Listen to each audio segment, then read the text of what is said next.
আয় আল্লাহ বাংলাদেশের দেশনেত্রী বেগম খালেদা জিয়া অসুস্থ, উলামায়ে কেরামের মহাব্বতে উনি চলতেন, উলামায়ে কেরামদের ভালোবাসতেন, আল্লামা সাইদি রহিমাহুল্লাহকে অনেক ভালোবাসতেন। আয় আল্লাহ আলেমদের মহাব্বত করতেন। আপনার বান্দি মুমূর্ষ অবস্থায় আছে, আয় আল্লাহ মনে হয় মরে যাবে এমন একটা হালাত। আয় আল্লাহ এই ক্লান্তি লগ্নে ওনার বাঁচার বড় দরকার, আপনি হায়াতে তৈয়বা দান করে দেন আল্লাহ। আয় আল্লাহ জীবনে উনি যে ভালো কাজগুলো করেছেন, আয় আল্লাহ এই ভালো কাজের উসিলায় আপনি সিহতে আফিয়ত দান করেন। আয় আল্লাহ সিহতে আফিয়ত আজলা কামেলা নসিব করে দেন আল্লাহ। আয় আল্লাহ সারা দেশের মানুষেরা উনার জন্য দোয়া করে।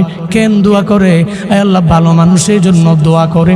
আয় আল্লাহ যারা উলামায়ে কেরামকে মহাব্বত করেছে, আয় আল্লাহ আলেমদেরকে প্রায়োরিটি দিয়েছেন, আয় আল্লাহ উনি বলেছে উলামায়ে কেরামরা জঙ্গি না, জীবনও জঙ্গি হতে পারে না।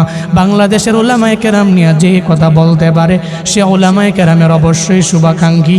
আয় আল্লাহ এই জন্য আমরা উলামায়ে কেরামের আপনার দরওয়াজায় হাত বাড়াইলাম। আপনার বান্দিরে আপনি সিহতে আফিয়ত দান করেন, আজলা কামেলা নসিব করে দেন রে আল্লাহ। আর যদি বিদায় বেলা এসে যায়, আয় আল্লাহ কালেমা পড়তে পড়তে কালেমার সাথে ঈমানের সাথে আপনি মরণ নসিব করিয়েন রে আমার আল্লাহ।